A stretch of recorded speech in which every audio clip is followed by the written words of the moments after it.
Yo, what's up, nerds? It's MTG Man, and today I'm gonna be talking about Arabella Abandoned Doll. Again, this is gonna be like $100 deck ish, and by ish I mean like 100 on the dot.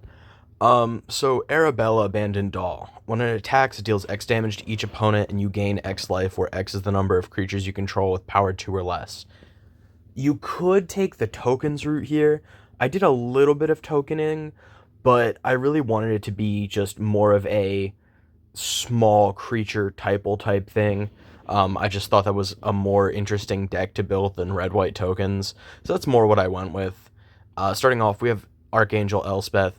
Yeah, I mean it creates 1/1 tokens, which is good.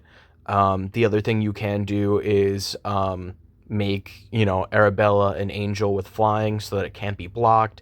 Or once you get to the -6, almost I'm not going to say almost all, but a lot of the permanents in this deck have mana value 3 or less. So mana value 3 or less, mana value 2 or less are going to be like sub-themes in the deck, because that's what a lot of the cards are. Clockwork Percussionist, I just like the value it gives you when it dies, plus it's a 1 mana 1/1. It's a 1 power creature for Arabella.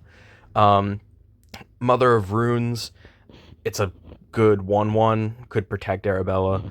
Recruitment Officer, the ability is a little bit overcosted, but being able to get creatures into your hand is going to be important, and you should be able to find a creature every time, given there's 30 creatures in the deck. Deep Gnome Terramancer is going to help you ramp. Friendly Teddy, a couple cards I threw in just for theming, too. I mean, when it dies, each player draws a card. It's not really terrible. It's on stat line. Hanwar Militia Captain. So it starts as a 2/2, and once it transforms, it's no longer a 2/2, but it'll be creating 1/1s to just keep bumping up Arabella's ability. The thing with Arabella is she really only needs to be the one. You only really need her to attack because she's going to be dealing like 5, 10 extra damage to each opponent, which technically isn't commander damage, but it's still going to hopefully, burn them out. Irreverent Gremlin, whenever another creature you control with power 2 or less enters, you get to loot. I just thought it was pretty good. It's going to give you some draw consistency, get you what you need. Marvin, Murderous Mimic, has all activated abilities of all creatures you control that don't have the same name. Partially here because it's a 2 or less, but also just being able to, like, give it Mother of Runes or, well, the search ability really doesn't matter because it doesn't tap, but, like, there's a couple other abilities that wouldn't really be that terrible for it to have. Ragged Playmate, it seems bad, but making sure Arabella doesn't die when she attacks is really important. So the ability is actually pretty useful. Spirited Companion, it's a 1/1 that draws. Splitskin Doll is a 2/1 that draws. Bygone Bishop is just going to let you investigate on most of your creature spells, which is going to be pretty important because you need cards in hand to just keep casting creatures. Delny Streetwise Lookout is going to make Arabella unblockable by creatures with power 3 or greater. And if an ability of a creature you control with power 2 or less triggers, that ability triggers an additional time. So you're going to get an additional trigger on Arabella. Just going to let you do more damage. Enduring Innocence is going to let you draw on creatures with power 2 or less, which is most creatures. Sure, it's only once per turn, but still, it's just more cards in hand. Imperial Recruiter, to search your library for a creature with power 2 or less. You're probably going to search for Delny, but I mean, it gives you options. Living Phone is going to reveal the top 5 of your library, get you a creature with power 2 or less. Mentor the Meek, whenever a creature with power 2 or less enters, you can pay 1 to draw a card. Just keeping your hand full is good. Militia Bugler, it's a creature with power 2 or less, and it's going to put another one in your hand, so it's just more options. Monastery Mentor is going to create 1/1s. Like I said, I'm still doing a little bit of tokens because we want that wide board. Recruiter of the Guard, search your library for a creature card with toughness 2 or less. Now, toughness 2 or less is hard because that gives you less options, but it can still grab you Delny, because I think Delny is going to be like a really important card for the deck. It can still get you something like Ragged Playmate so that Arabella becomes unblockable. It could still get Monastery Mentor. Seasoned Pyromancer wouldn't be a bad choice. Seasoned Pyromancer is going to help you loot so that you can get the cards you need, but it's also going to create you tokens to bump up Arabella. Sabira is going to make your creatures with power 2 or less unblockable.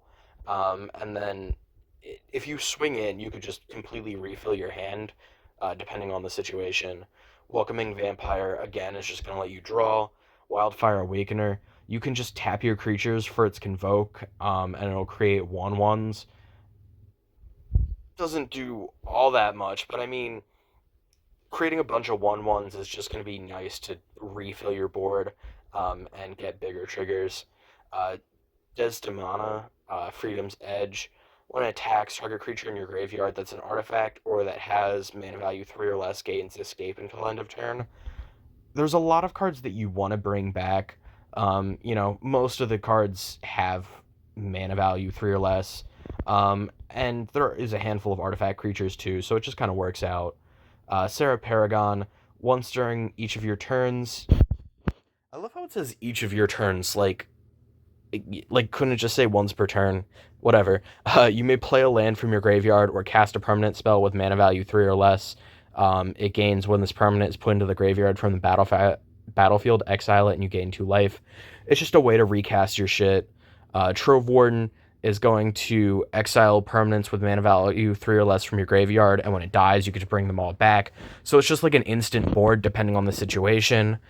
Bishop of Rebirth, along with Sun Titan, are just going to let you bring back things with mana value 3 or less.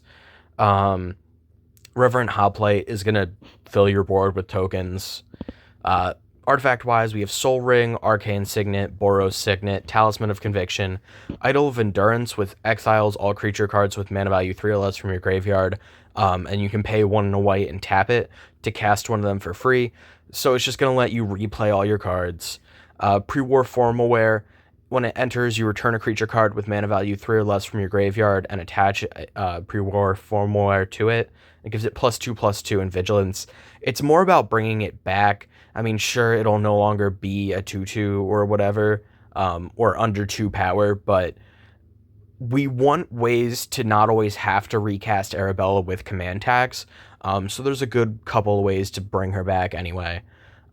Swords to Plowshares for removal, Abrade for removal, Demand Answers for draw, Lantern Flare, it's removal, and then Lantern Flare and things like Arabella are also going to be gaining you life. So just by having a wide board, even if you're not blocking with it, because sometimes you don't want to block with a wide board, right? You want to keep your creatures so that you can just sustain that. We're going to keep gaining life off of Arabella, off of things like Lantern Flare. So theoretically, we won't even have to block. We'll just have a high enough life total. Chaos Warp is removal. Generous Gift is removal. Massive Raid could be a finisher or it could be removal. I mean, if you have 10 creatures, 10 damage for 3 mana really isn't that bad.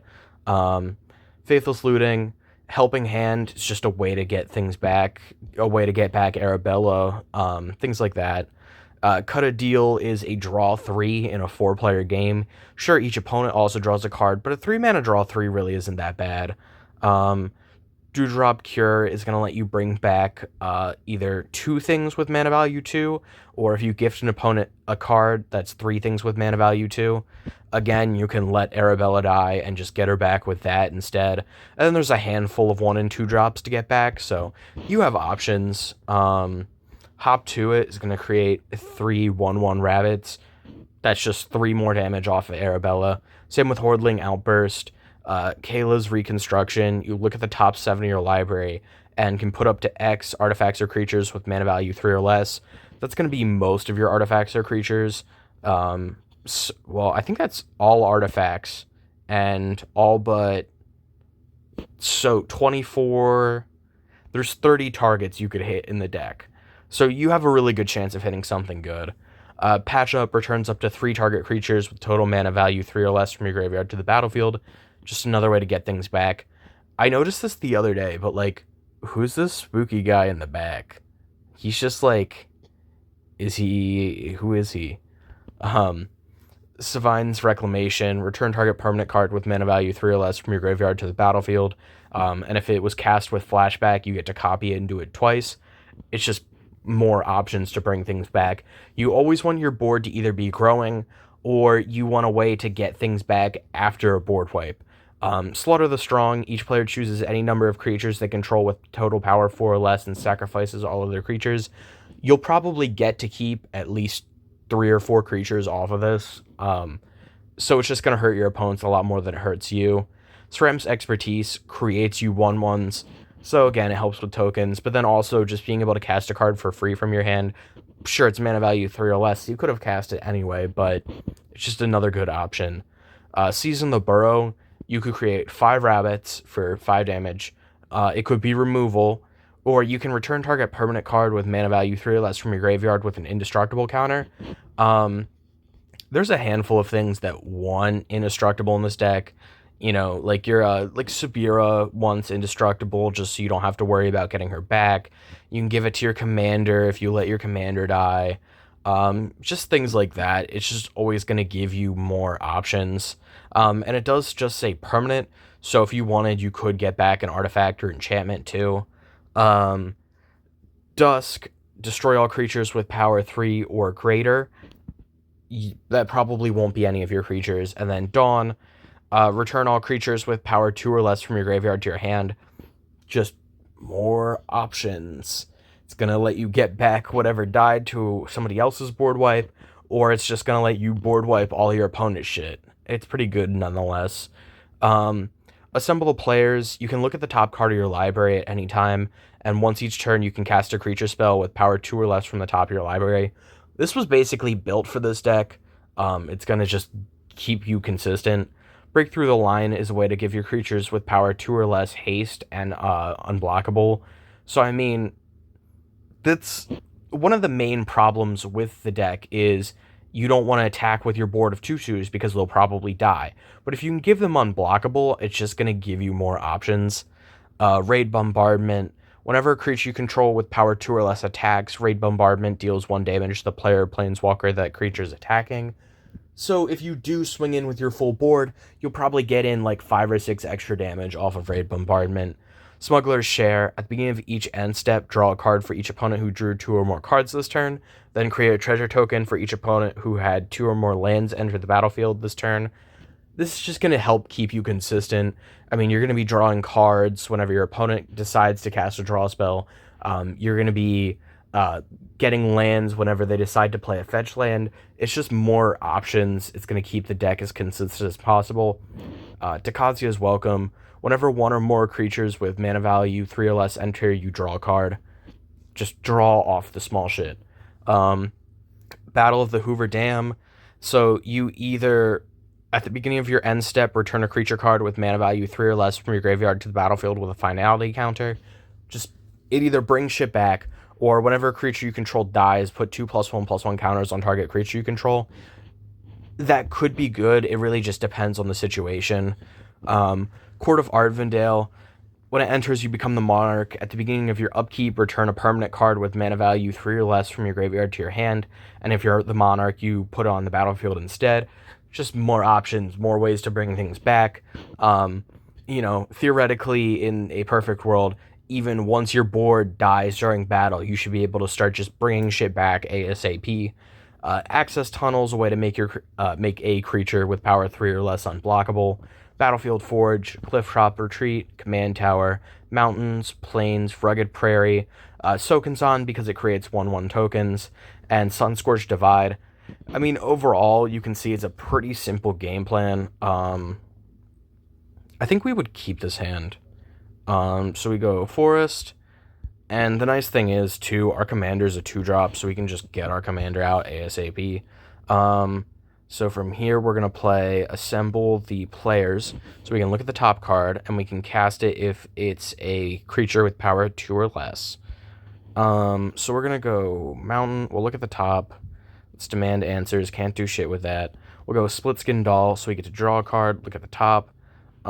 This is a creature with power 2 or less, but we don't have enough mana. Okay, I think here we go Break Through the Line, and then what are we looking at? Okay, so that's just a talisman. Militia, Bugler. Look at the top 4. Put a creature with power 2 or less into my hand. We're gonna take Welcoming Vampire. Welcoming Vampire enters. The rest would go on the bottom. Um, swing deals 3. Well, make it unblockable. Swing deals 3. Um, welcoming vampire. Make it unblockable. Swing deals 4. Go with raid bombardment. And if we swing with board, we'll then be dealing 4 damage with raid bombardment, plus whatever gets in, plus another 4. And we're gaining life with Arabella each time.